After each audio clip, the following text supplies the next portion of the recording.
Hello, welcome to another week of Dance Around the Clock. I'm excited you're here. It's going to be a fun week. We're going to talk about Casey Nicholaw, the Broadway director choreographer. His stuff is so fun and he's hysterical. He is like the king of comedy. We're also going to talk about formations, and I am a nerd when it comes to formations, so get ready. We're going to go in and dig deep. Then lastly, we're going to learn a bit of a combination that the vocal company learned last week. It's to a song called A Musical from Something Rotten. We're going to watch an interview where Casey Nicholaw talks about why he enjoys being a director choreographer, how he got started, what it's like to work with people like Tina Fey, what a dance arranger is and how he works with his dance arranger, and how he adds wit into his choreography. Today's guest is Tony-winning director-choreographer Casey Nicholaw, who has earned the right to be placed among the ranks of Michael Bennett, Gower Champion, and Tommy Tune, with such hit shows as The Book of Mormon, Something Rotten, Mean Girls, Aladdin, and now The Prom. Welcome, Casey. Thank you. All the Glad to moving be here. parts, and congratulations. 4 shows, running on Broadway. Thank you so much. Great. Before you ever became a director choreographer, you had been in 8 shows on Broadway. Correct. Prior to that. Yes. Were you, during your performances as a ensemble member and as a dancer, were you taking notes, thinking one of these days? Yeah, I actually was. I mean, I don't think I had it fully formed yet, but when I was non-equity, I'd choreograph shows, so I knew it was something I wanted to do, and I felt like being all of those 7 of those 8 shows were original. So I got to be there from the ground up and watch it all get put together and sit there and tack and watch it with the changes they were making and that kind of thing. So I think that was like the best master class I could have had, was watching everybody put these original shows together. You came to New York and you bummed around a while. You slept on people's couches, yeah. and you couldn't get a job until you started losing your hair? Correct. It wasn't until I lost my hair that I started getting jobs. I was watching all my friends move to New York and get equity cards and stuff, and I was, waiting tables. I was at Dallas Barbecue for 3 years. I mean, it was like everyone has their own journey, but everyone does have the time that they need to get where they need to get. Within a year, you went from just being the choreographer on Spamalot to being the director choreographer. Right. And you mentioned earlier in our conversation about seamlessness. And did you find that by becoming director choreographer, you could more easily make those transitions that are all important? Oh, yeah. I mean, yes, definitely. I love doing both because it ends up being one vision, and it's easy because I think that shows need to move. As a choreographer, I'm able to do that. I'm able to have the show move as quickly as the dance does, or move in the same manner as I want the numbers to do, and it just feels it's a better fit for me, I think. You were talking earlier also about getting storytelling right. How can you, as the director, help the writers get that storytelling right? Oh, well, everyone nowadays, a producer comes up to you and says, "Hey, I'd love for you to do this show. This is the team," or "Who do you think the team should be?" We all start together now. It isn't anymore that someone brings you a finished product and says, "Here you go, now you can stage it." I think some people still think that's how it happens, but it doesn't. We all sit in a room with nothing on a piece of paper yet, going like, "Okay, how are we going to do this?" And you have also been in a situation in a room with people that have not done Broadway musicals before. Tina Fey, for example, and her husband, Jeff Richmond. Yeah. Richmond? Do you prefer that? Is there a certain amount of tutorial that goes into it when you are dealing with a neophyte in Broadway musical theater? There's definitely a tutorial aspect to it, but it's okay because pretty much anytime that's happened between them and Trey Parker and Eric Idle, they all love musical theater. So they already get the form and they already get that. And also, I've been super lucky that all of those writers have worked in TV. So they all know how to write comedy. I mean, they're all geniuses really in the comedy department, so I'm so lucky to get to work with them. But then also, they know how to write quickly. They know how to change things. They come from the comic world, so they don't feel like has to be this way. They can write a new joke in a heartbeat. I mean, it's a perfect fit in that way. building it is a good word for your shows, because what happens is that you know how to build, and here's a place where you can probably give a shout out to your dance arrangers. I was just going to say that. I was just thinking that when you said that. Yep. Building it, and I know that people don't realize just what goes into it, and I think you work with Glenn Kelly Yeah. a lot. Absolutely. So how does that happen when you're in the room and you're thinking, gosh, we've got to go from here emotionally, for the audience to go Yeah. emotionally from here to here? What do you tell Glenn? And Well, what's the he's the best, and we have such a shorthand now, Mhm. you know, and you know, he's done almost every one of my shows except for maybe two. I'll tell him what I want. He'll go away, he'll write something, and then we'll get in a room together, and I will basically close my eyes and make him play it a bunch of times, so I can start visualizing what it's going to look like and what it's going to feel like. And I say, you know what, I need another section here to get us from that section to that section, and we just keep working on it together. And then we get into pre-pro with dancers, and just keep working and changing it, fixing it. A case in point is Aladdin. Yeah. It started out in Seattle, then you were in Toronto, and Correct. something wasn't quite working. Yes. And one of the numbers was Babcock, Babcock, Omar, Aladdin, Kassim. right, and it was just a quartet for men, and I think you needed to build that into a first act ensemble number. Am I Yeah. correct I on mean, that? we didn't know that's what we had to do until we got to Toronto, and there was just a lull in the middle of the act. You know, just sort of in the way that the story of Aladdin goes. I mean, you find it in the film as well, that, you know, everyone's ready for the genie, and he enters 50 minutes in. So there was this charming number that Howard Ashman and Alan Menken wrote called Babcock, Omar, Aladdin, Kassim, and it was the three sidekicks of Aladdin's that were written for the film, and then ended up being cut from the film. So that number was this charming sort of strolling song, and I was like, maybe we take that and make it a big company number. And we did. I mean, we rewrote about a third of the show between Toronto and here. That's amazing, actually. I mean, It was a lot, and everyone was game to do it, which was great. I mean, Tom Schumacher and Ann Court and Alan and Chad were like, all right, let's get our hands dirty. And the industry really had a sense that you had turned it around, that this ensemble, this creative team, had managed to turn it around between Toronto and New York. Yeah. Another thing that is very attractive and very appealing about your shows is that there is a witty dance to it. That there is something thank you. funny about your dances. Thank you. How does the wit come into it? How does humor come into dance? It depends. You know, like when I choreographed Spamalot, I just kept thinking, you know, it has to be like you're changing the channel, because the comedy always changes gears. So the dance has to do the same thing. So you have to think about comedic sections. But I do it, I think, because it fits the show. Mm-hmm. There's some shows it doesn't have to be as funny. Like, you know, in Aladdin, the number we were talking about, Babcock, Omar, Aladdin, Kassim, doesn't have to have comedy in it, because it is about them dancing in a marketplace, you know, and it being infectious and them getting the whole town to do that, you know. So every number has its own thing it needs, but I like having comedy in it. Give me a doggy bag. I'm taking it home. Come on.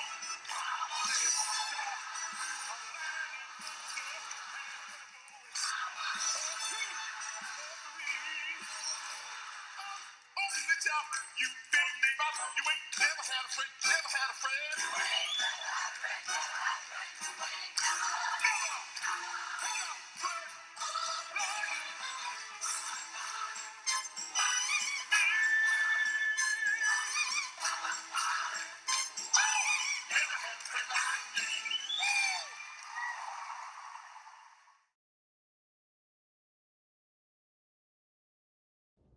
Formations. Let's get started.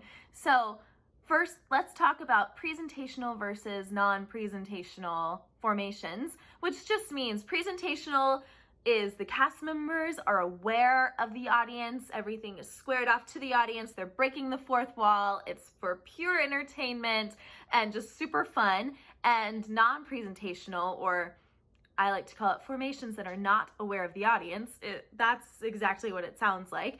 They're formations that are, yes, everyone's dancing and performing and everything's heightened, but they're formations that are centered around the lead, or everyone's angled in towards someone, or we're in a circle, and it's not just breaking the fourth wall. It's usually we're not aware of the audience and we're not breaking the fourth wall, and the cast members are only aware of each other on the stage. So presentational formations, think kick line, think big production number, or a number that sometimes, starts small and then just builds and builds and builds and builds.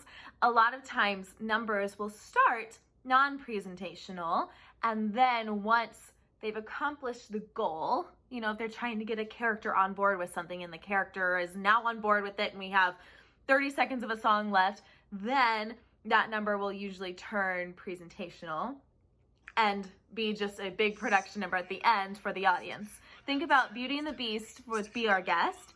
Belle is being introduced to all the different appliances and dishware and napkins and everything, and so she's learning about everything and is in awe that these inanimate objects are speaking and singing and dancing. And once she gets on board with that and is, minus the Beast, sort of enjoying her time, then that number usually ends with a big kick line. So it turns presentational once Belle is on board and doesn't feel scared of these talking objects and stuff. That's a good example of something that goes from non-presentational to presentational.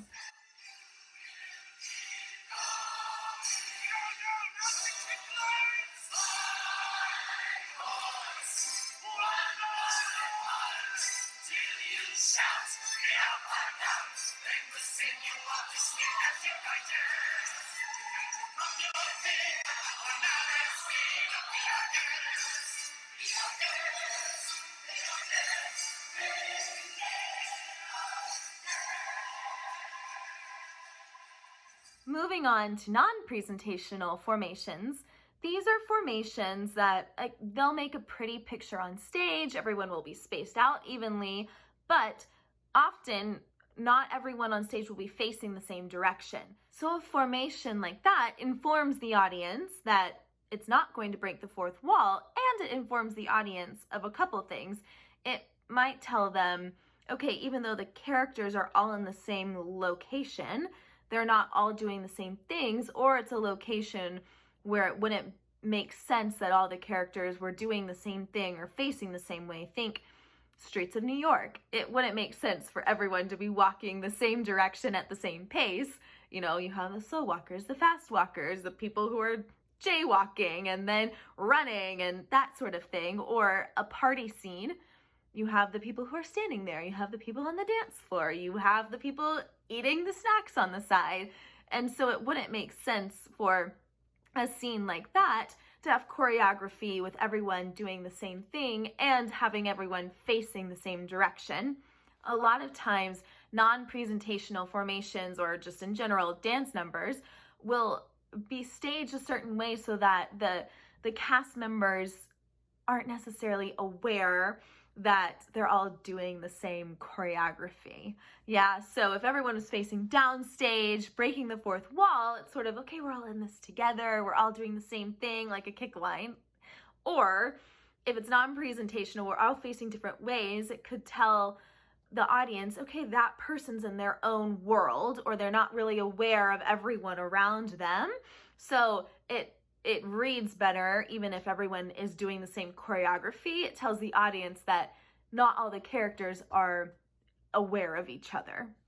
Now, that's not always true, but that's a good indication of why something might be in a non-presentational format. Another formation to talk about is a diagonal line. If everyone is in a diagonal line, that usually indicates that they or one of the characters is on some sort of journey, trying to get from point A to point B, whether it's in just that specific number, meaning that song, or it could indicate that that character is on a journey that takes up the entirety of the musical.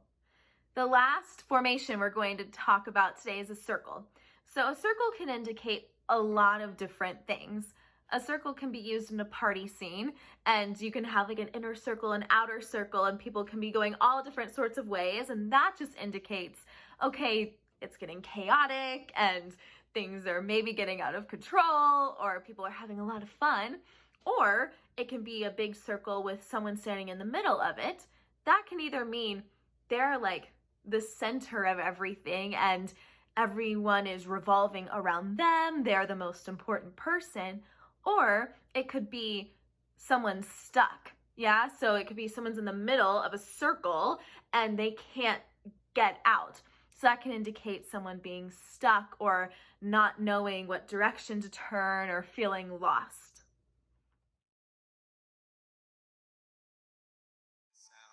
When you're falling in a forest and there's nobody around, do you ever really crash or even make a sound? When you're falling in a forest and there's nobody around, do you ever really crash or even make a sound? Did I even make a sound? Did I even make a sound? It's like I never made a sound. Did I ever make a sound? On the outside, always looking in, will I ever be more than I've always been? 'Cause I'm tapping on the glass, waiting through the window. I try to speak, but nobody can hear, so I wait around for an answer to appear while I'm watching people pass, waiting through a window. Can anybody see? Is anybody waving back at me? Is anybody waving?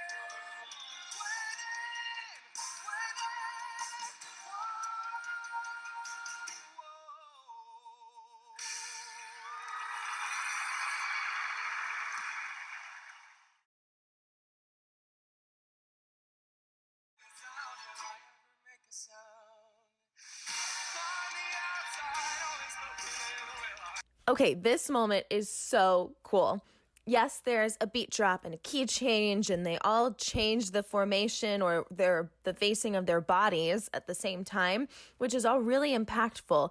But it's also cool because he's saying the lyrics on the outside, always looking in, and they all have their backs to him so that he's on the outside. However, look at what formation they're in. They are in a circle, and the lead, Evan, is on the inside of the circle, which is so interesting because the lyrics are saying on the outside, always looking in, but this formation is saying he's in the dead center of it. He's smack dab in the middle of everything. Yeah, he might be on the outside of each character because each character has their back to Evan, but it's a foreshadowing. How cool is that? This moment foreshadows that Evan's going to be the center of everything because he brings all of these people that are on stage, all of these characters, he brings everyone together. So even though he feels like an outsider right now, he is going to be the center of everything throughout this entire musical. How cool is that moment? That's such a cool foreshadowing moment. So then they get to this diagonal line, and that also symbolizes, like we talked about earlier, how everyone on this stage, every one of these characters, they are currently on a journey, but they're about to go through a huge journey altogether that they don't know about yet.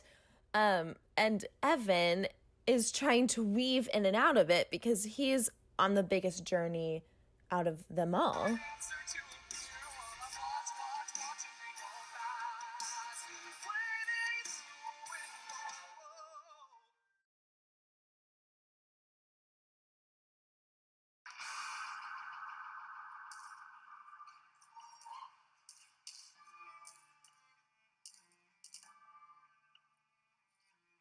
After a week of fighting, a young man in a red coat stands on a parapet. We lower our guns as he frantically waves their white handkerchief. And just like that, it's over. We tend to our wounded, we count our dead. Black and white soldiers wonder alike if this really means freedom. Not yet. We negotiate the terms of surrender. I see George Washington smile. We escort the men out of Yorktown. The They stagger home single file. Tens of thousands of people flood the streets. There are screams and church bells ringing. And as our fallen foes retreat, I hear the drinking song they're singing. The world turned upside down. The world turned upside down. The world turned upside down. The world turned upside down. Freedom for Eureka! Freedom for freedom! Don't start a new nation, gotta be my son! We won! We won! We won! The world turned upside down.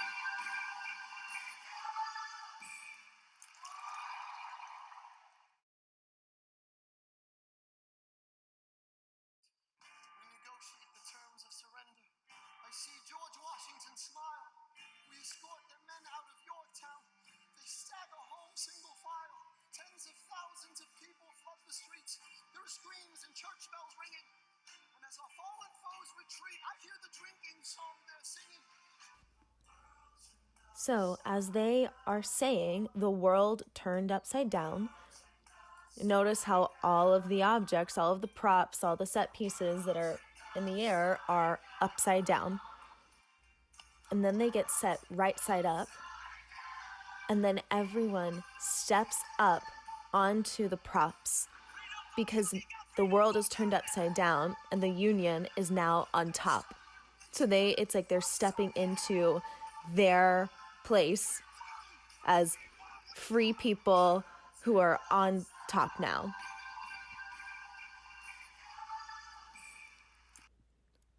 And that last moment is so impactful because everyone's on a diagonal line. No one is facing front until the very last second because everyone, yes, they've all been fighting a war and they've all been doing the same thing, but not everyone's in the same physical location. So everyone takes this song, this ending, and they're in their own world facing on a diagonal. And then at the last second, the last time they sing, world turns upside down, they all slightly shift their bodies so that they are facing downstage. Everyone's facing the audience because it's like they're all sharing that moment together. And for some unexplainable reason, the crowd goes wild every time when dancers kick in unison in one big wonderful line. And then you got yourself a musical.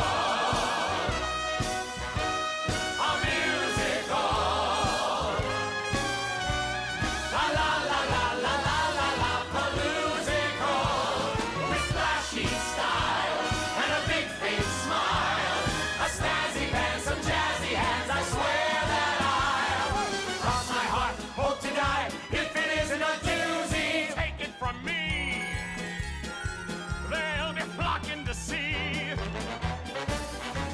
your starlet won't quit. Big hit musical.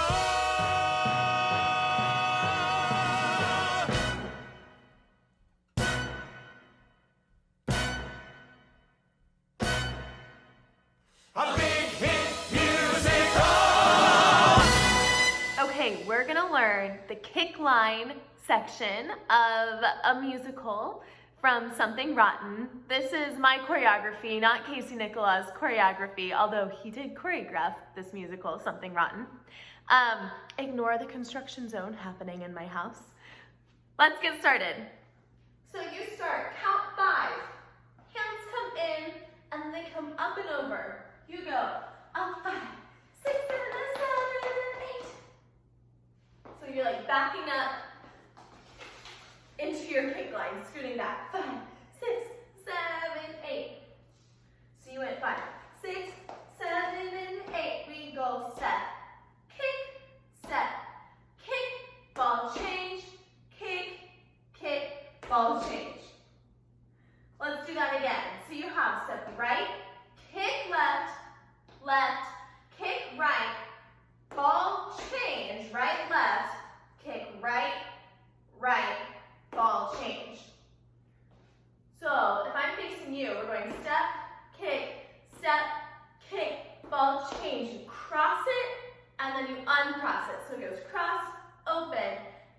ball change. From the top, you have a 5, 6, 7, 8. You go 1, 2, 3, 4, and 5, 6, 7, and 8. One more time. 5, 6, 7, 8. 1, 2, left, kick right, ball change. Cross, open, ball change. From here, you have 4 scoots. You're going with your feet. Scoot, scoot, scoot, scoot. Your left leg pops first. Going pop, pop, pop, pop. Your right hand is coming up to your head like this, and your left hand is glued to your hip. So that's a 1, 2, 3, 4. From there, we do a train step. 5, 6, 7, 8. Now to get into that, I'm going to have to do a catch step on your right foot to go and 5 to transfer your weight. Because you just done 1, 2, 3, 4. Catch step on count and 5, 6, 7, 8. And that train step just rocks front and back. And your hands are just going opposite. Right hand front, then left hand front. Try that from the top. 5, 6, 7, 8. 1, 2, 3, 4. Ball change. Kick, kick, ball change. You go scoot. 2, 3, 4, and 5, 6, 7, 8. We have a 5, 6, 7, 8. A 1, 2, 3, 4, and 5, 6, 7, and 8. A 1, 2, 3, 4, and 5, 6, 7, 8. Here's your last 8 count. So you just went 5, 6, 7, 8. You're doing 2 trenches to the front. 1, 2. If I'm facing you, it looks like this. The idea of a trench is to get from your fingertips all the way down to your toes, a diagonal line. So if you want to jump these, that's great. If you just want to step them, you can do that too. So you went 5, 6, 7, 8. A trench. 2. Now you face your left wall. Reach your hands up, and then you sit, and you flex your right leg.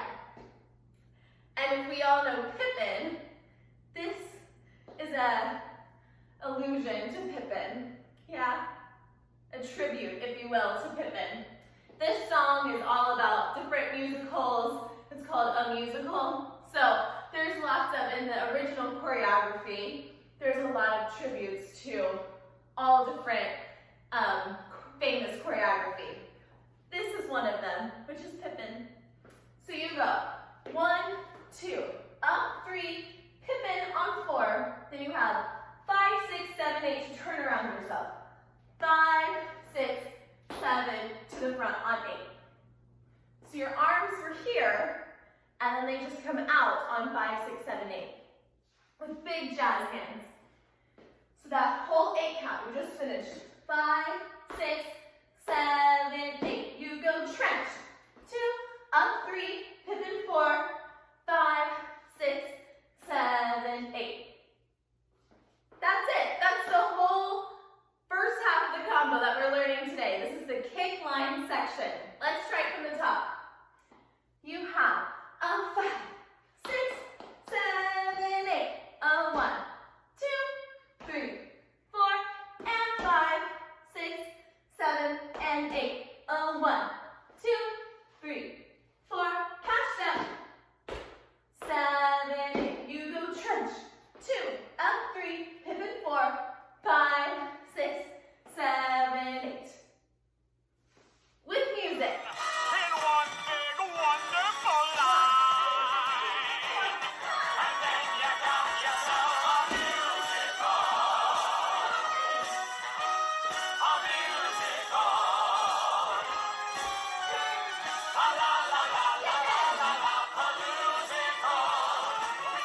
so that's really fast with the music. So let's try it without music, a little faster.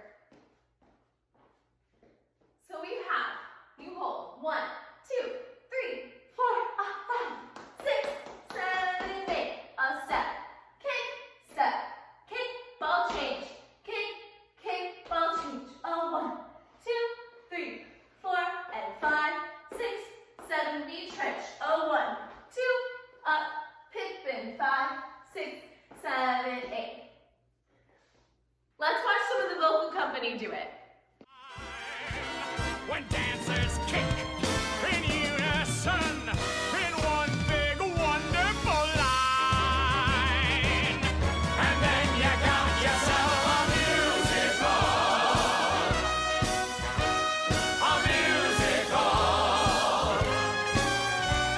La la la la la la la la paloozical, with flashy style and a big face smile, a snazzy pants, some jazzy hands. I swear that I'll cross my heart, hope to die. If it isn't a doozy, take it from me. They'll be flocking to see your starlet won't quit. Big hit musical.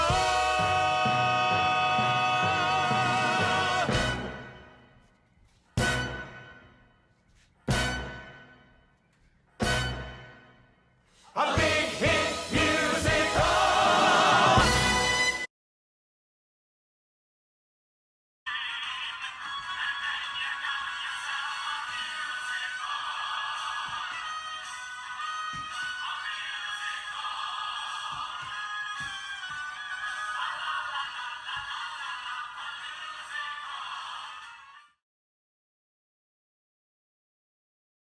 When dancers kick in unison in one big wonderful line, and then you got yourself a musical.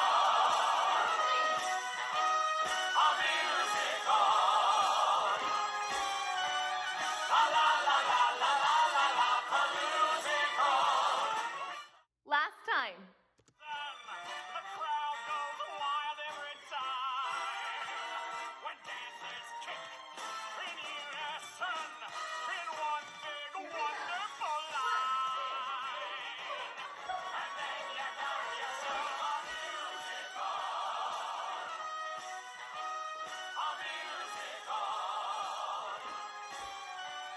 La la la la la la la la paloozical. The crowd goes wild every time when dancers kick in unison in one big wonderful line, and then you got yourself a musical.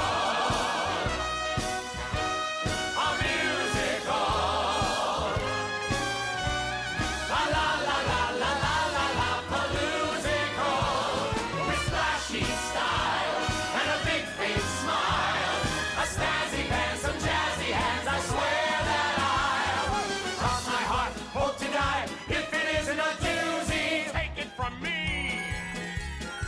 They'll be flocking to see your starlet won't quit. Big hit musical.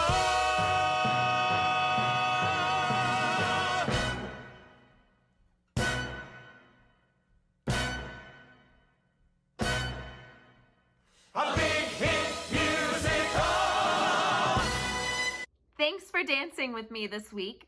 This episode is part of our larger season, Digital CLOC. If you'd like to learn more, please visit our website, collegelightoperacompany.com. See you next time!